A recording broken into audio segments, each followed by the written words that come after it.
Do you guys like that I sound like RFK? What you need to do. Vaccines gave my gay son a piss kink.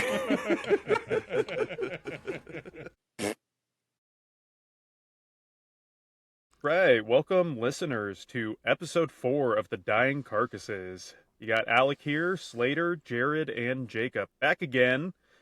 How's everyone doing today? How come I don't get to say my own name? Okay, I'm sorry. Got Alec here. Alec, here. Just Slater wanted to do it. That's fine. Yeah. And he didn't do it right, so. Fuck that up too. Yeah. How are you guys doing today, though? Doing good. Gucci gang. I threw out my fucking back yesterday. I saw Jacob yesterday, but you probably couldn't tell because it was fine. Like, I threw it out yesterday, but it was still hurting me. Like, I wasn't able to move around that much. But this morning, I could barely get out of bed. I was fucking dying. And I've been throwing out my lower back, not consistently. I mean, off and on for like the past 15 years. And so it's nothing new, but yeah, it sucks. Like when I get into a place where like I can't even stand up well and shit like that. So. What did you do to your back this time? So it happened when I was working out. Sometimes when I'm doing my planks, when I'm working out, Sienna will come over, my youngest. She'll come over and just kind of get on my back and stuff like that. But just the way that she got on it, like she didn't even throw herself on it. She just kind of climbed on top of me. I like just twinged in a way. And it's always something like super innocuous like that. Like the first time I threw out my back, it was literally relacing my shoes, just leaning over in a wrong way. And from there, it's stupid things like sneezing and getting old sucks. Yeah, sneezing. I've had the sneezing. I've had that. I almost fell out. Is it the sneezing where you like sneeze and then you feel like your whole spine just like shoot out of itself? Yeah. Mm-hmm. That's called Not age, fun. my friends. Yes, I know. Yeah, but the issue is that it started happening in my late teens, early 20s. So I don't know if it's age at that point. Yeah, but it was like 15 years is crazy. Yeah. That is It's pretty insane. wild. What's good, guys? And go ahead and get into it. I can go ahead and start. Just based on our last episode, I feel like I have to say that I watched my first Studio Ghibli film. Yeah. For you What did guys, you for watch? me. Finally. Good for this world. Well, Good for one- this family. Okay. For the family. Healing. What did you Healing, watch healing. though? What did you? Very important so question. yeah, I'm gonna watch all of them honestly, but I just started at the beginning, so I started with Nausicaa from the Valley of the Wind. Nice. Of the Valley Fantastic of the Wind. movie. And Dope. Yeah. Dope. Excellent so, movie. just because like I didn't really want to start with like one of the more popular ones, and because I don't remember when the dubs came out of the like more popular ones like Howl's Moving Castle, Spirited Away, things like that. But I looked it up, and the dub for Nausicaa came out in like 2005. Yeah, they're all did the about other the one- same time. They were okay, gotcha. Because I know I wanted to go based off of like timeline on when they came out to kind of experience it in that way. Usually, when I'm watching a bunch of like new series and stuff like that, I'll try and start from like the top and go from there. Just to make it an easy decision on what to start with. And yeah, it was good. I really enjoyed it. I was not sure when I first started if I wanted to do the dubbed or subbed version, that kind of thing. So I kind of HBO has like both of them on there, and so I kind of watched the first 5 minutes in subbed, first 5 minutes in dubbed, and kind of jumped back and forth at first. And so I don't understand dedication. how you. You know what? Can, Yeah. He's watched more Studio Ghibli than all of Then, us. now. yeah, actually. At least more of that one movie. Yes. more of the first 15 minutes of that movie, that's for sure. Yeah. So where did we land on this? Where Yeah. The reason why I landed on the dub, it was just to like make it a little bit easier. Like But I honestly, once I heard Patrick Stewart's voice, I was like, I like it. I want to listen to him, and so yeah, I just kind of landed on that. But the one voice actor that really threw me off, not at first, but when I realized who it was Shia LaBeouf. I did not realize that it was his voice until I looked up the cast, Yeah. and the second I heard it, I was like, oh yeah, that's and all I could fucking hear was Shia LaBeouf. Shia LaBeouf. So, and at that point, it was too late to start back over in the sub version. So I just had to Never stick too with late.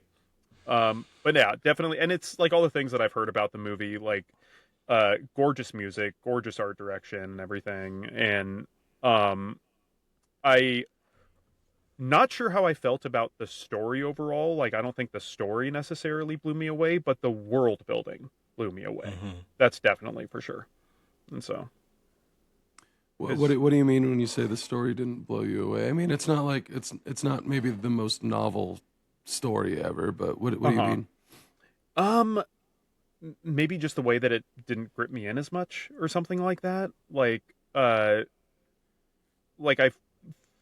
followed it fine, but yeah, I was more impressed with the world building, like in the world that they were creating there, that kind of thing, than like the story beats and the story notes. I'm not to say that it was bad storytelling by any means, but like I said, yeah, it just didn't really grip me in the same way that I kind of expected it to.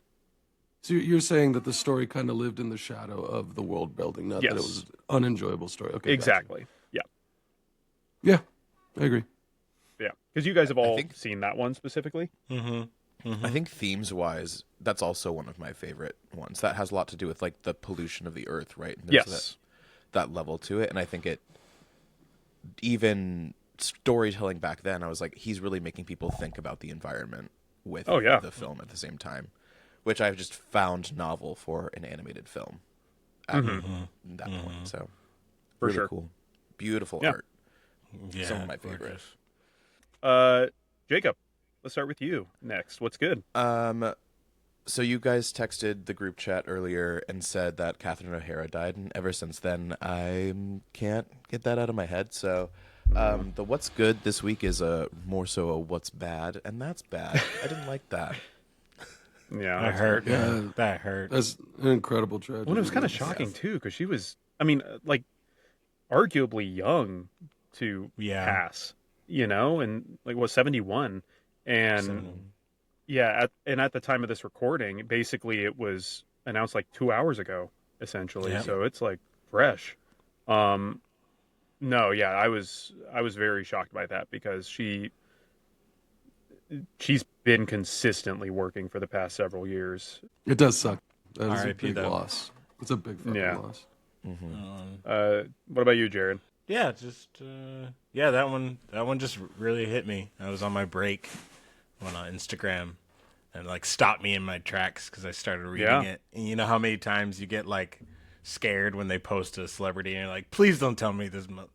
Please, he's not dead, right? Like, and she was, and that one messed me up. And then just just dealing with people who love to come into coffee shops, but they don't know like what coffee is or how to order it or have no idea like how it's made, and it boggles the mind. I mean, people will walk in there, smell the coffee, see us brewing it, and they're like, do you guys make coffee here? One of my favorites was always, could I get an iced cappuccino? Like, no. Oh, dude. No, you really can't. No, you really can't. You can get some espresso with cold foam, but Yeah. Slater, what's good? I did just watch The Whale with Brendan what's Fraser. that? It's phenomenal. I didn't even Wow. I didn't even realize it was Darren Aronofsky. I kind of fell off the Aronofsky train around the time of like Noah and Mother, because I was like, I feel like you're making movies for Satan. And then but this movie specifically, it's a very sad, kind-hearted homage to the beauty of individual humans and just how, we shouldn't necessarily be spending our time trying to fix each other, but trying to understand each other, maybe more or less. Very, very good movie. It kind of felt like Aronofsky doing Aronofsky again, which was nice. Nice. Mother was awful. No, Yeah, the movie was messed up. I didn't like it at all. hated every well, it's fun second of it. because I remember when it came out, like before you saw it, Slater, you had asked me about it because I had watched it, and a third of the way through the movie, I was like, okay, I know what you're doing. It's preachy, being super preachy, and it's not even being like subtle with it. It was like really in your face, and so Yeah, it's ham-fisted. It's very much a movie about the artistic experience and how that's something that my brother always said is that like the greats have always left a trail of wreckage behind them. You know what I mean? Anybody who's been great, anything, has always left a trail of wreckage, and that's great.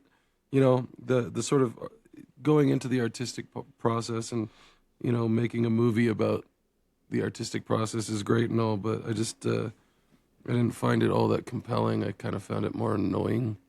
yeah, Felt like a freshman I art agree. film. It really did, honestly. Thank you guys. We're going to go ahead and take a quick ad break, and then when we get back into it, we're going to jump into our main topic. Having a hard time finding time to spend time with all your pals? Start a podcast about friendship with your friends with Simulacast. It's almost like a real relationship, except reconstructed to allow you to feel productive at the same time. Now, when something wacky or zany happens to you, don't text your friends to tell them about it. As our spokesman, Alexander Livingston Reed, age 45, says, save it for the podcast. Simulacast. It's almost like friendship, but it's more like a hex that an evil witch doctor put on your soul to assure that your most valuable relationships are reduced to hollow, self-referential simulacrum, utterly devoid of meaning except in the pursuit of maybe getting picked up by a serious investor someday. Get Simulacast today. It was just a joke. I'm sorry. I didn't. I thought it was really. I wrote it and I was like, "This is super funny," and I hope nobody thinks it's mean because it's just a bit. It's just a fucking bit. For nearly 4 episodes, Alexander Livingston Reed, age 37, has been hosting the Dying Carcasses podcast. And what do we have to show for it? Since taking the position, unemployment has skyrocketed. The impoverished fill the inner cities. Protections surrounding health insurance prices have been stripped away, leaving the most financially insecure of this country in an even more precarious state. That is not to say correlation is causation, but it wasn't this bad before. What does this podcast come to? We need a better way. Hi, I'm Jacob Nye, and as host of the Dying Carcasses podcast, I promise to stop all that bad stuff from becoming worse.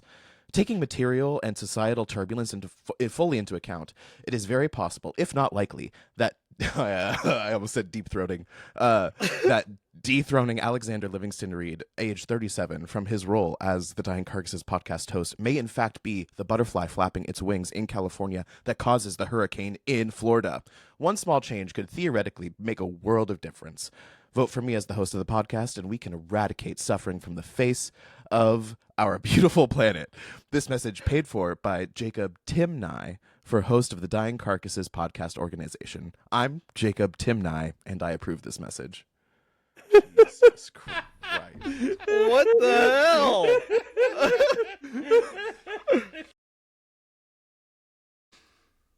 All right, So welcome anyway, back.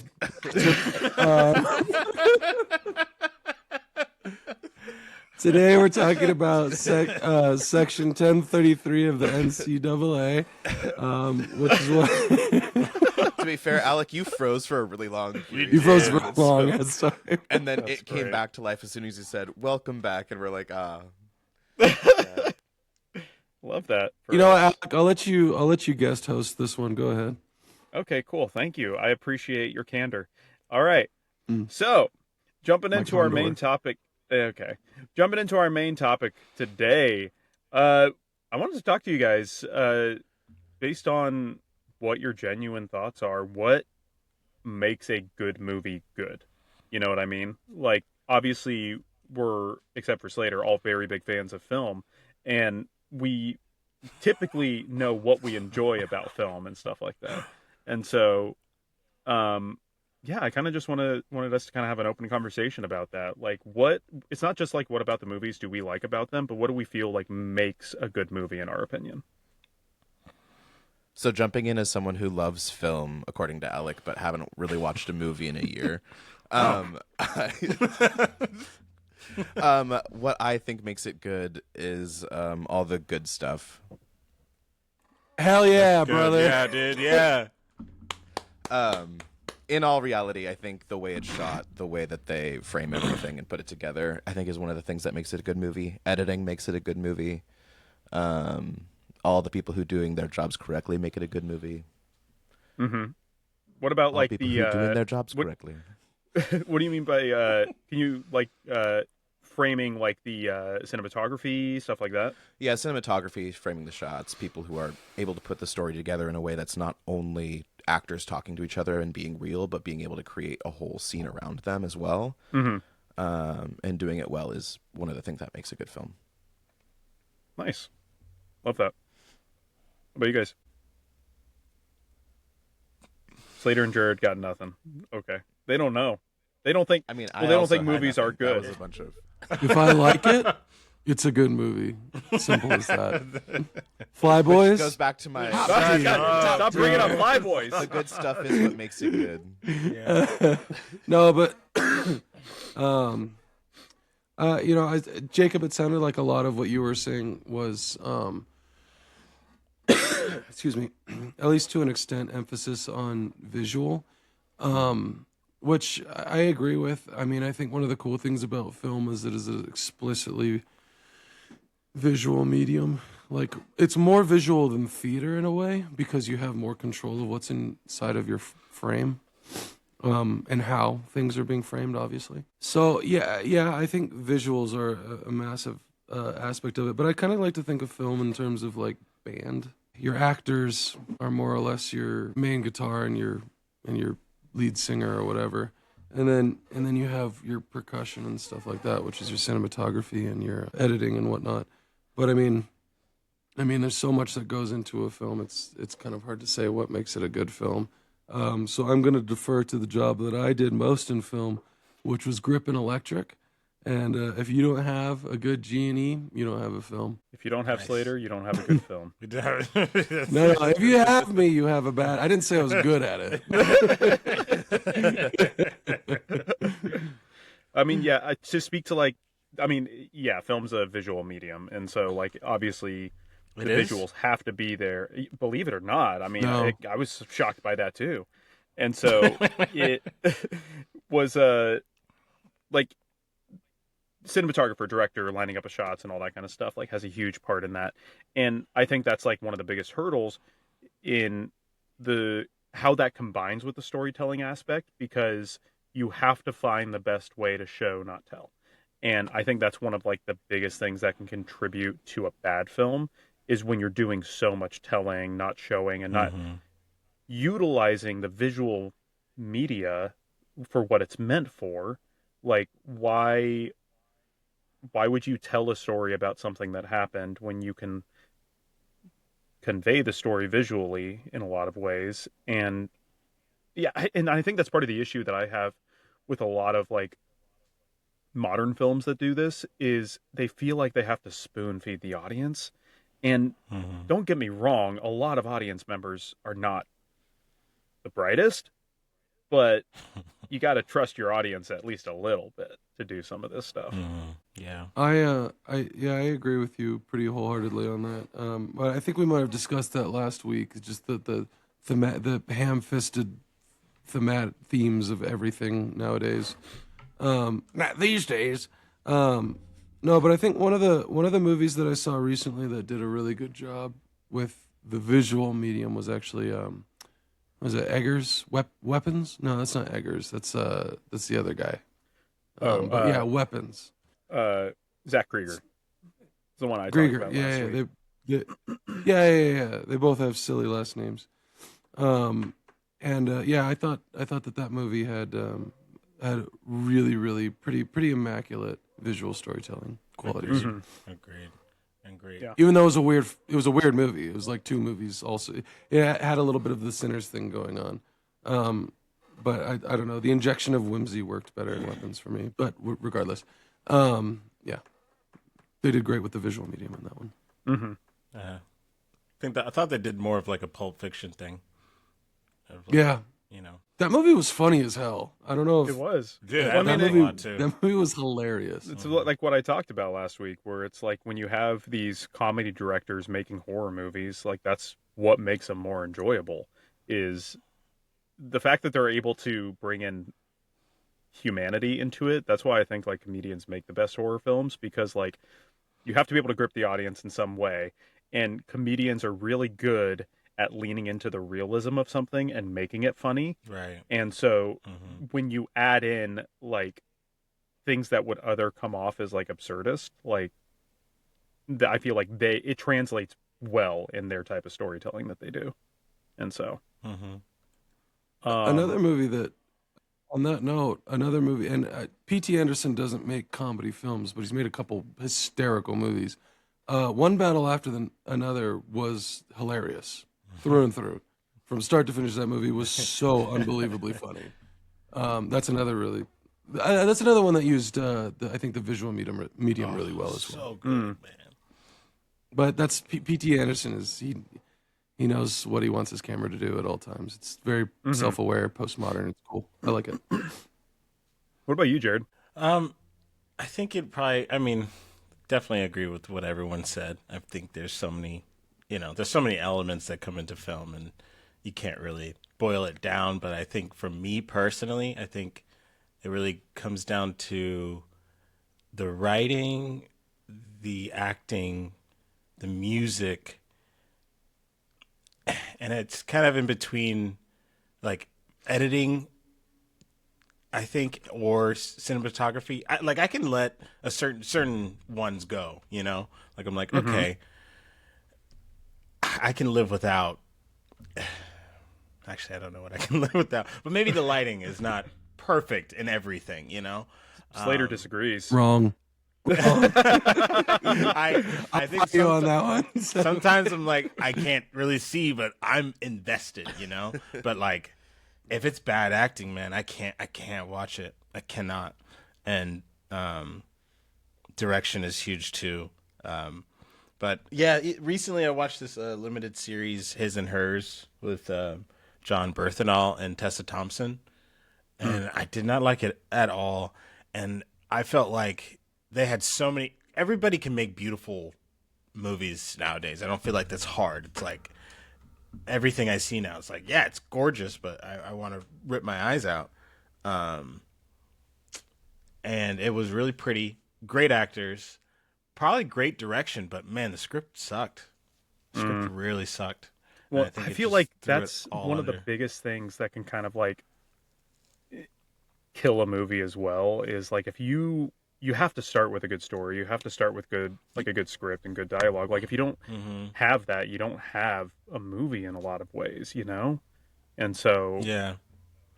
you have a freshman art film. And so um but yeah, I mean, going back to the editing, I mean, I've heard people say that like editing can like make or break a movie in a lot of ways. But I'm interested in your guys' thoughts about that, just because when it comes to like the editing, that's where like a lot of producers step in and they start like putting their 2 cents in and all that kind of stuff. And sometimes that doesn't work, but sometimes it does. And so how do you know when that's going to help a movie in that way? Like, do you think it's like too much oversight from like the studio, too little oversight, things like that? Yeah, I don't know who to blame, honestly. But I do feel like I can't think of something right now, but when I watch a movie and I see a scene and it's like 3-4 minutes and I go, why was that in here? What was I supposed to gain? And it's like sometimes it's, adding setting up what's about to happen next, and it's like, again, what you were saying, don't spoon feed me. Like, I don't, Yeah. oh, we're gonna go get that bad guy now because we just did this, right? Okay, great. And yeah, and then the rest of the movie continues on. But yeah, I don't know who to blame. I mean, we could talk about Stanley Kubrick, the man who I think he's a fantastic editor. I think he's hands on all the way through, and I think that's very important. What? I R.I.P. Kubrick. Along with Catherine Gone too O'Hara, I don't soon. know if you know, Jared, Stanley Kubrick and Michael Jackson are also dead. Oh, dang. Man. Thank you, Alec. We Thank appreciate you. Yeah. All right. This is a heavy day for the me late. now. You have to say the late Stanley Kubrick. You Yeah, can just call him Kubrick. The late Stanley Kubrick. For Alec. Thanks for clearing that up. But yeah, anyway, the late Kubrick. I think it's important for the director to have hands on that.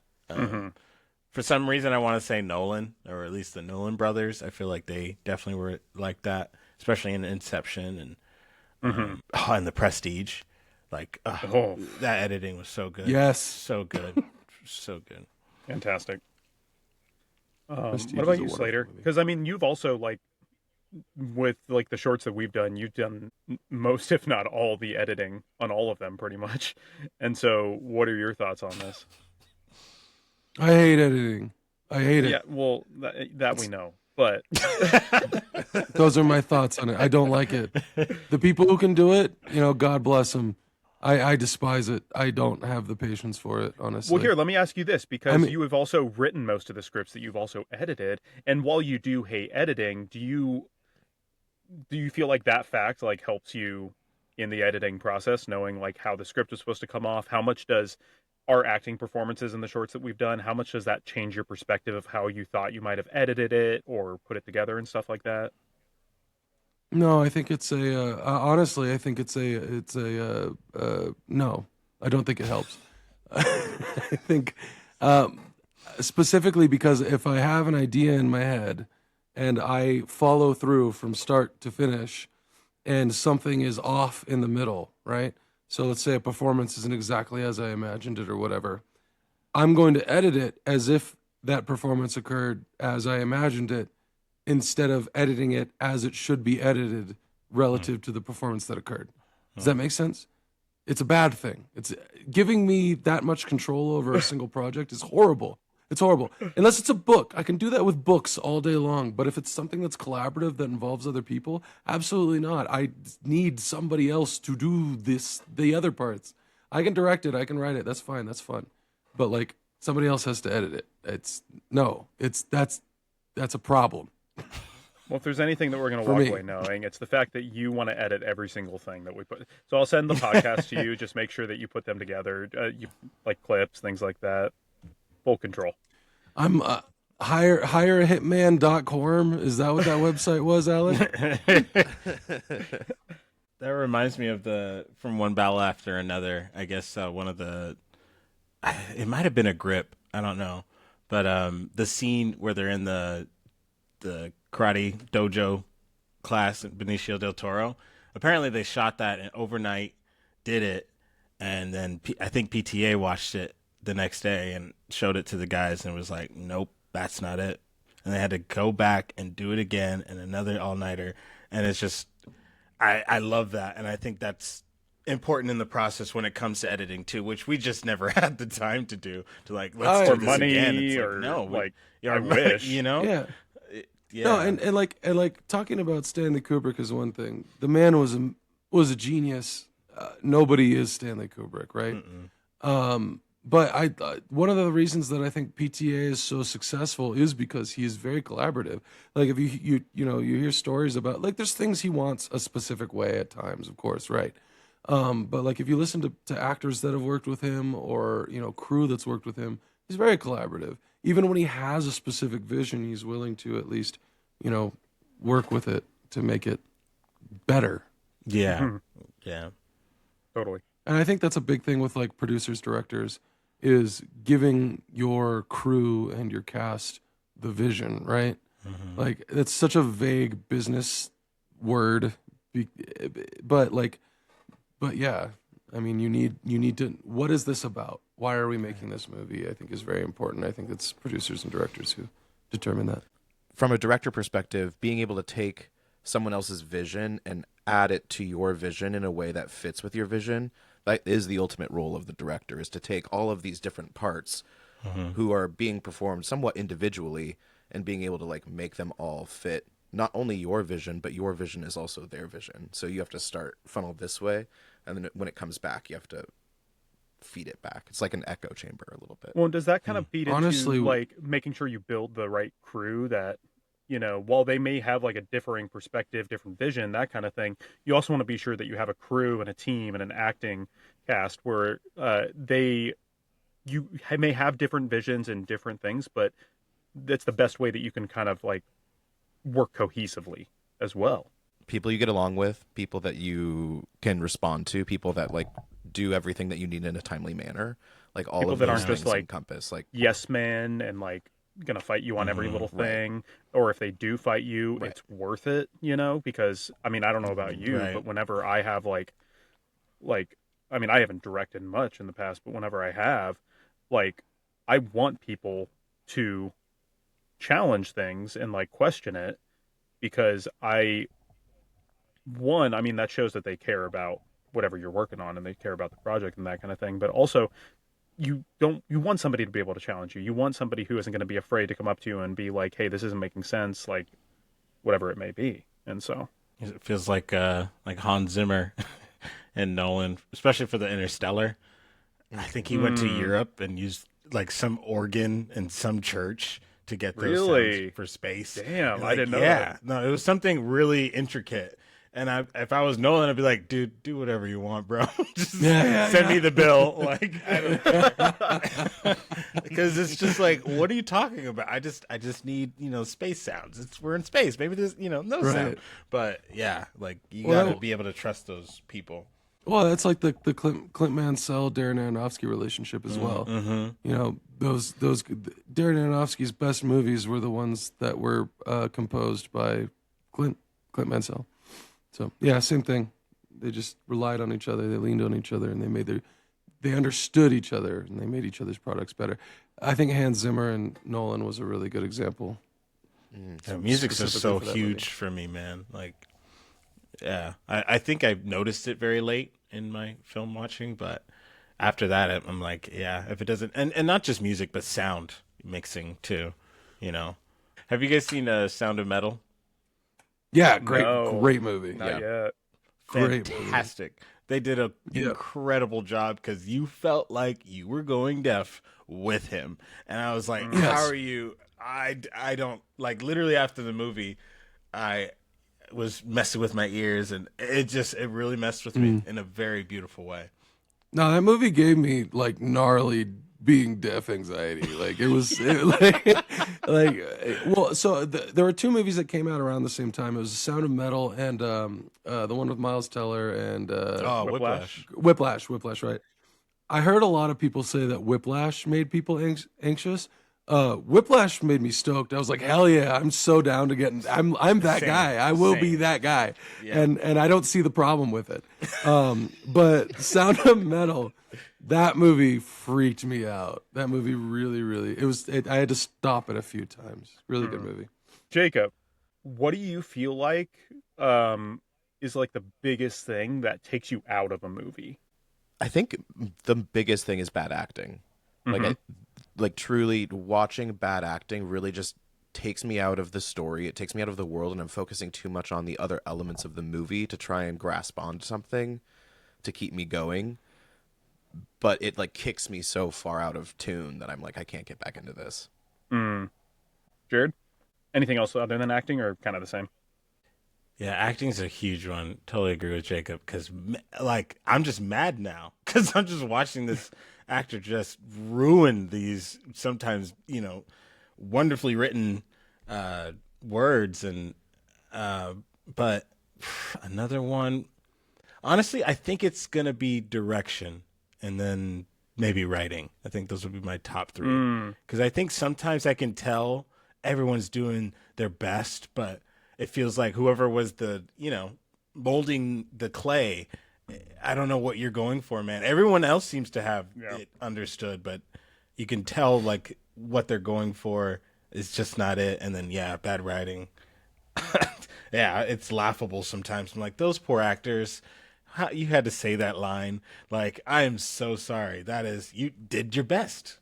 But Well, and that you raise a good point, because I feel like bad acting is the quickest way to bring me out of a movie, but bad writing is the most disappointing way that I'm brought out of a movie. Like when I finished a movie and I was just not like the writing was just not good, you know, like it really just like hinders my full experience of it. Where like acting, like okay, like you know, if there's one or two bad actors inside of it, it may not hinder my overall experience of the movie, but it is the quickest thing to take me out of it. Bad acting is like a symptom, and then there's a lot of stuff underneath the bad acting that is the root cause of the problem a lot of the times. But the bad acting is kind of like what triggers it. Yeah. That was like, did you guys see that sci-fi movie that John David Washington was in? Like right after, I think it was right after Tenet. Just awful. Like I I can't don't What's it remember. Yeah. The Creator. Oh, yeah, I that thought, movie stunk. I thought I had heard good things about it. That's surprising. I don't Okay, know. you heard It it from was- people who don't know what good things are. Slater. It No, felt that like movie's not very somebody. It felt like whoever was making it really liked Star Wars, but not like classic Star Wars, like the Right. new Star Wars. They you liked know? Rogue One. They liked Rogue One. Rogue One's And pretty they're good. like, the Rogue One's great, but yeah, it just I couldn't still tell you what that movie was about. It was pretty awful, and that It was Chappie, but like taking itself really seriously. And Chappie is also not a very good movie. So No. there you go. Is that the robot one? Yeah, it's a little robot kid with the funny looking head. I don't know if you can get away with saying that. Yeah, I was gonna say that's pretty. He's got a funny offensive, looking head. It's just a kid. No, he he's can't- got a funny looking head. Look at he's got a robot head. He's a funny looking head. yeah, The but, kid you doesn't know. have a funny looking head. Pretty sure I hate you. can't I hate show all of that. you. You should on you the video. You should specify that. Good, then cut it, Alec. Slater, what do you feel takes you out of the movie the most? So I actually don't mind bad acting, which is weird. But it's okay. So do you guys remember the scene in The Thespians where the character Dan, like Michael has his crash out, and then the character Dan is like, I would have done it this way, and then kind of slinks away off the screen. So acting, how I watch acting when I'm watching a movie, not when I'm directing, but how I watch acting in a movie is very solipsistic. I'm like, yeah, they're doing that, but I would probably do this, and then I just kind of watch it like that. So acting, not so much. Acting doesn't really take me out of bad acting. Doesn't take me out of movies. It is bad writing and bad directing, though. Like if the director doesn't know what the movie's about that they're making, like if they're kind of making like multiple movies at once, or if like I think I understand the theme better than the director does, that's that's going to destroy that movie for me. It's going to bother me the whole time. So yeah, bad writing obviously is just there's no fixing bad writing. The best actors can't fix bad writing. Meet Joe Black is a great example of that. The movie's full of great actors, and that movie just is very poorly written, in my opinion. What do you guys feel like the most disappointing movie experience was for you that you thought was gonna be good that turned out bad? I feel like some of us might have the same one because we saw it together. Which one? We saw a I have a lot. hard what's- time remembering bad movies. That's fair. Block it out of your brain. Yeah. Gangster Squad. Like is the one- a trauma response to bad movies. Like, where was I that afternoon? I don't know. I really Yeah, hate Gangster that you brought Squad. up Do you guys Gangster remember Squad. But when yeah. we were like super Yeah, I hyped remember. to see that, God. and it turned out so Yeah. bad? Yeah, I blacked it out. I Yeah. guess Jacob's right. I just go, It- huh. It looked like I remember that movie looked like Sky Captain in the World of Tomorrow without being nearly as cool or as Well, I was gonna stylized. say you The love Sky that Captain in movie. the World of Tomorrow is not a great movie. Yeah, it's not a No, great movie. you but love it. That movie is. Okay. Flat boy. Here's the thing. All right. In all seriousness, Alec, there's a distinction that I use when I'm judging a movie. It's, do I like it? Yes, no. Was it good? Yes, no. I love Skyboy or Sky fuck you. Yeah, it's all together now. Sky, I love Sky Captain and the World of Tomorrow. Is it a good movie? No. But did it do some cool things? Yes. It did do some cool things. And it looked, anyway, my point was that Gangster Squad looked like Sky Captain and the World of Tomorrow without being nearly as interesting in any way. Good stuff. Yeah, Gangster Hey, Squad hurt. I would also say the Avatar movie. Like the first one? Last like Airbender. Last Airbender. Yeah, gotcha. Like the M Night Shyamalan. Why were you or- anticipating that would be good? Not okay. I wasn't anticipating it'd be like great or anything. I thought it would be really cool. At least like you guys just watch the animated series and you're good, right? Just do that, but Like make the- it live action. And this is the M Night Shyamalan no, one, when the- right? Because didn't they come out with Yeah. one recently where they like redid it again? TV show. In live action? TV show. TV Yeah. show. Oh, is Yeah, it a show? TV show. Okay, Yeah, gotcha. It's not. Yeah, It's not no. out yet though. M Night's version is the first season's out. Yeah, I thought But, the first season came out. M Night's Oh, it is? version. Oh. M Night's version was the Earthbenders doing the cool haka dance, and then the Rock slowly like moving across the sea. So funny. And it took like I five don't of them think to he like watched the be series. doing that, and then just ooh. Yeah. Just like, oh, cool, man. That's tight. This is like a lightsaber fight in the first the first Star Like, that was Wars a practical effect. movie. I like that laugh, Alec.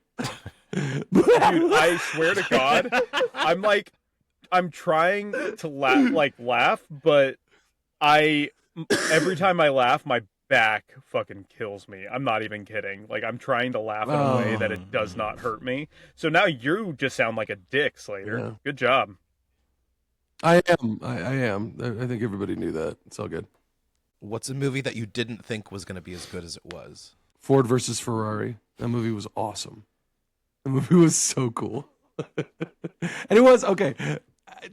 Jared. There's no way. It was also look. It's not Kubrick. It's not Paul Thomas Anderson. It's not Nicholas Winding Refn. But it was a good blockbuster movie. It was just a fun movie. It's pretty simple. It's got Christian Bale and then the other guy in it, and they both did a Brad wonderful Pitt? job. Yeah, the other guy. And they both did a wonderful job. Yeah, because he was Carol Shelby or something like that. It was a great movie. It was super cool, and it was also a special interest that I thought was cool. So I liked it. that I thought makes that was a good movie. It was a good movie, and I liked it. There's my metric. But you There didn't you think go. it was going to be good? No, I thought it was going to be stupid. My dad loved it. My dad loved shitty movies. And so I avoided watching it for a very long time. And then I watched it and I was like, oh, okay, all right. Broken clock. Oh, wait. I'm mixing it up. No, Brad Pitt's not in that one. He's in a new one. F1. F1. Yeah, that's right. Wait, then who was Yeah, I Carol see. Shelby and Oh, Matt Damon. Ford Ford versus versus Ferrari? Are you looking it up or are you just saying No, that? I know. It's Matt Damon and Christian Bale. That's who was in it. I'm fact checking you. That's fine. Fact check me. You'll see how I'm right. Yeah, man. What'd you find out? I was actually talking about F1. Brad Pitt did so good in that movie. Matt Damon's not in that movie at all, actually. So there's that. You sold it. You sold Ford versus Ferrari really well. No, it was Ford versus Ferrari. It was, and Matt Damon is in Ford versus Ferrari. You just don't want to say that I'm right. I get He's it. Carol That's- Shelby. I just said it, Alec. No, you never It said took a the lot words. out of me, but I You said never it. said the words. You just said, huh. Is this how you parents? Say my name. Say my name. If I were to pick one, the first thing that pops into my head is the first Iron Man movie. Like I remember when they were Oh, hell yeah. announcing that, Yeah. like I saw like posters and everything, and I was like, this is gonna be really bad. Like I was still in high school too when that came out, but like I could just see like that's gonna be bad. Like I'm not gonna enjoy that. And honestly, like to this day, it's still one of the best Marvel movies that have come out. And so, yeah. I would say it's the best. I mean, Jon Favreau, he killed it in that movie. I mean, that was just, that was, yeah, it was I mean, phenomenal. that movie was kind of why they could make all of the rest of them. Yeah, Literally. seriously. Yeah. Yes. The only other one I would say would be close is Spider-Man, but for Marvel movies, for me. Which Spider-Man Spider-Man? 2. Spider-Man 2. Oh, yeah. You didn't think that was going to be Spidey good? 2 was really good. Oh, no. No, just best Marvel movie. But I don't know what movie. I kind of weirdly want to say Prisoners, but Oh, yeah. I feel like we were pretty, like, sort of hyped for it, but Yeah, I was hyped for it. I didn't think it was going to be bad. Jared, I think you and I didn't want to watch a crime movie. I think you and I were kind of fed up with the genre at that point. Because that was just around the same time as we were watching Following, and we were kind of over Following and Place Beyond the Pines. And Place Beyond the Pines, right? And watching The Departed for the 27th yeah, I time. just remember. Yeah, so it's a great movie. So good. Yeah, I can't think of a movie. It'd probably be something I watched at home too. You know, I was like, I'm not watching this in the theater. It's not going to be good. And then Avatar 2 was kind of like that. Honestly, it kind of that one. I don't like the Avatar movies. I don't like the first one especially. But I tried the second one and I was like, oh, I actually like this one more. I'd say for me, probably Memento. That was a movie that I didn't really like. I was like, this could be kind of anything, and then like it kept going, and I was like, oh no, I'm in this. This is dope. So That movie is tight. It's so fun. I think we watched it together at one point, but I don't remember if it was the first time or not. Which is hilarious because it's just going to be all of us looking at each other like this. You know it? That's how we watch any movie together, basically. Like, especially one where we like one of us or two of us love it, and then we're recommending it to all of us. And so, yeah, Yeah. we're gonna take another quick ad break, and then when we come back, we're gonna wind down. Thank you so much. Are you tired of good customer service? Sick of products that actually work? Then say hello to Crumco. Crumco, the world's leading provider of disappointment since Tuesday. At Crumco, we pride ourselves on cutting. Fuck me, hold on. At Crumco, we pride ourselves on cutting corners so sharp you'll need stitches. Our products are made with 100% genuine, questionable materials that come with a free sense of regret. Need tech support? Too bad! Our line is open 24/7 just so we can not answer your calls even faster. And remember, when you think quality, we want you to think, oh no, not again. Crumco is not responsible for emotional damage, spontaneous combustion, or existential dread. Crumco, when bad isn't bad enough. Did I do it right? I don't know. Come.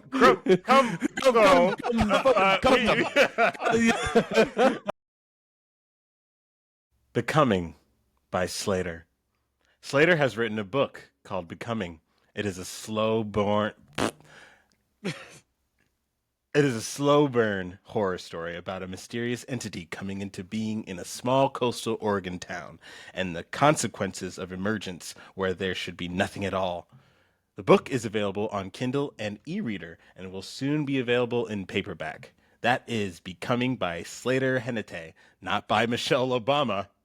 Go read it, please. It's not very expensive, and I, Slater Hennete, think it's pretty good.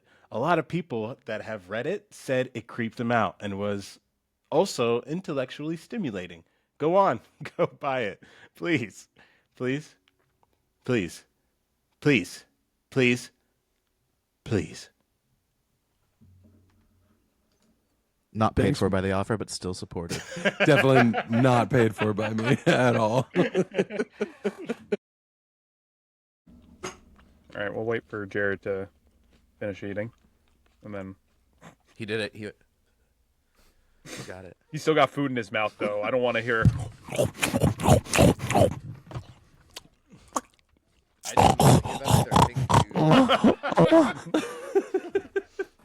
I do have to say, one of like the biggest things that irks me is the sound of people eating. I'm being completely honest, completely genuine. Like I cannot do it, especially like those Your truth.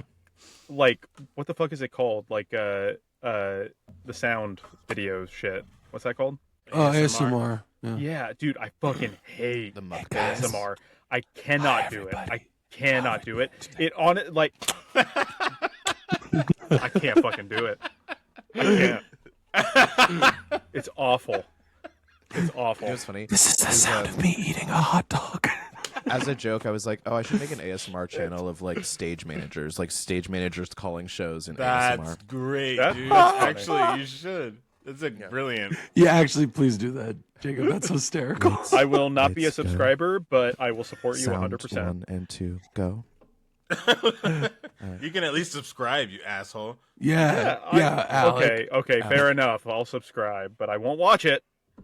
I'll put it on mute and I'll play it in the background just for you. How about that? Some friend you are, Alec. I was thinking about doing videos about like of close-ups on spiders. Would you support me, Alec? I'd support it. I'd be down for that. I'd literally have to support it. Alec, you don't like spiders. I don't like spiders. You're absolutely right. But I feel like my comfortability of like viewing them has been fine over the past couple of years. Like gotten better over the past years. All right, so I thought for our wind down section we could talk about like our favorite music album. You know, we kind of talked a little bit about music the past couple episodes, but we haven't really like talked about like who our favorite artist is, who our favorite album is. But instead of just like the favorite artist, I wanted to kind of speak about what is your favorite album from one of your favorite artists and what about it makes it your favorite. Like for me, I can go ahead and start. And this is something that there's a lot of albums that I really enjoy that are from start to finish.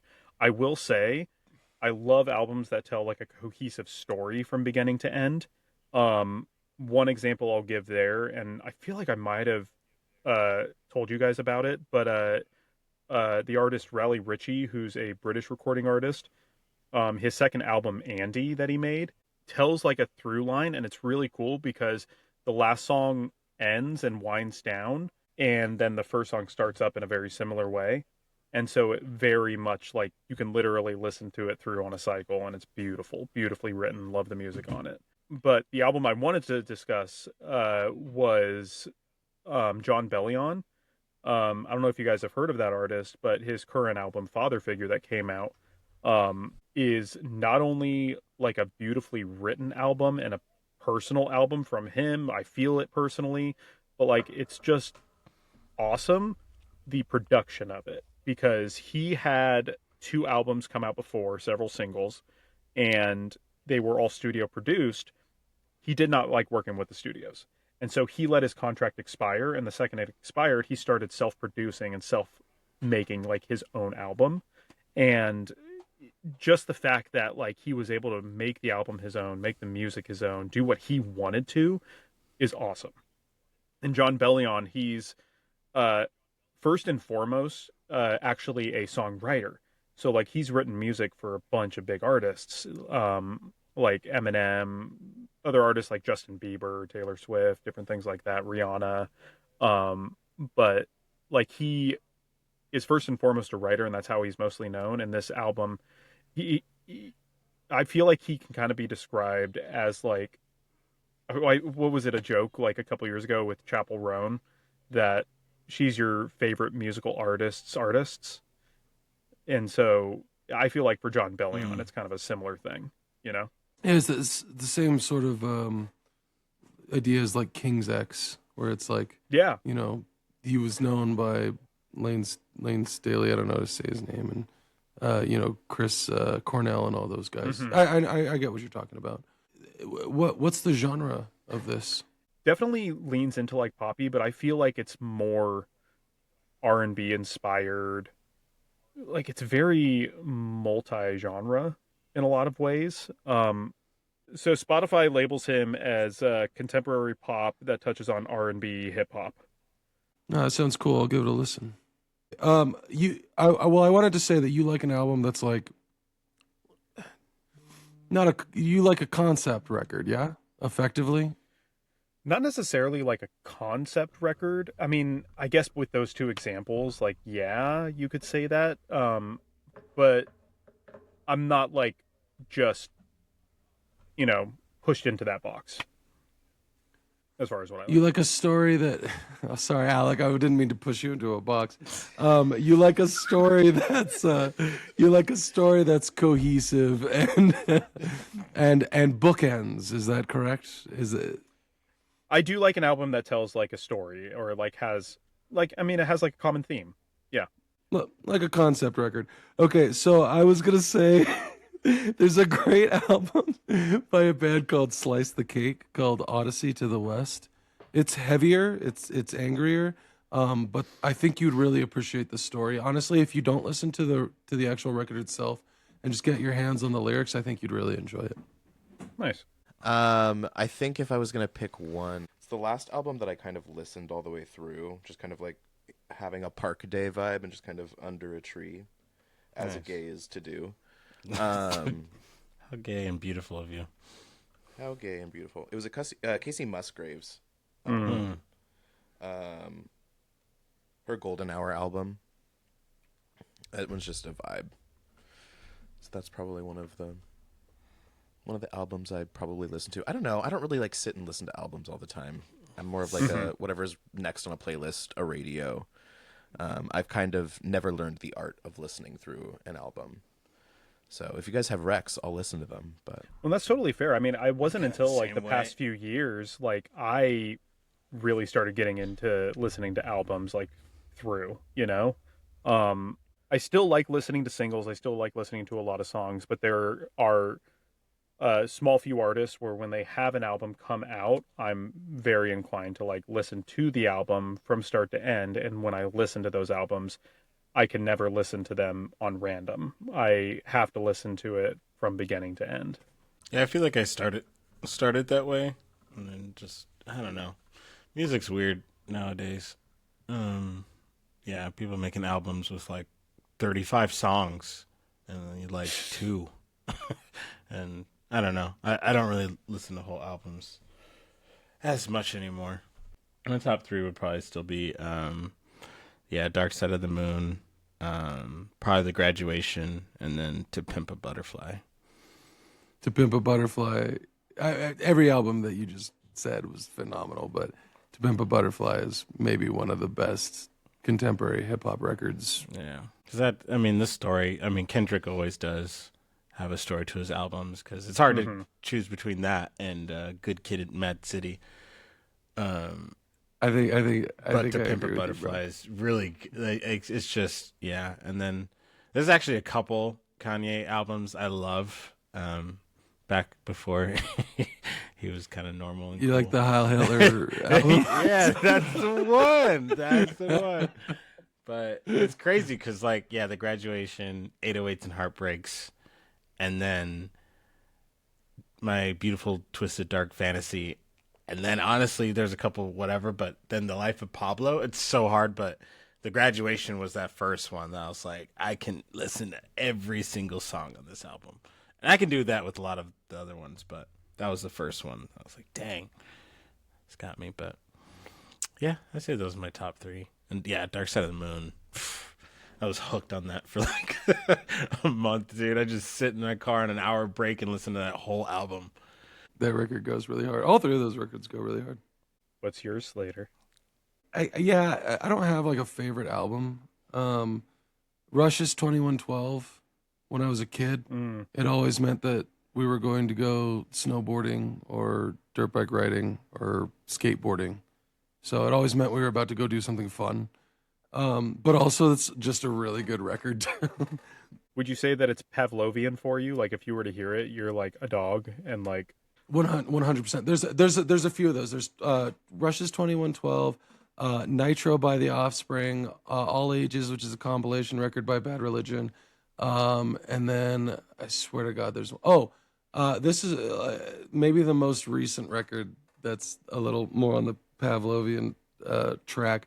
which is somewhere in the between by Streetlight Manifesto. Yeah. That was basically when we were having a lot of fun. And there's a really solid recent record by a band called Crypto Dira, called The Angel of History, that I think is it's one of those records that I kind of always return to whenever there's a moment of silence and I need to be listening to something. It's probably that one, those three.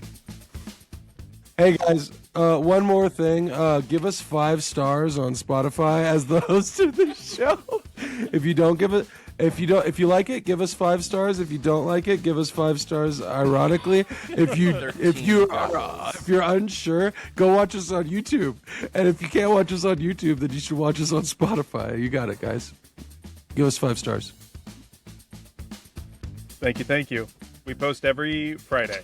I just wanted to fuck with you. Please don't include that. No, part. I'm going to use that. No, I'm using you.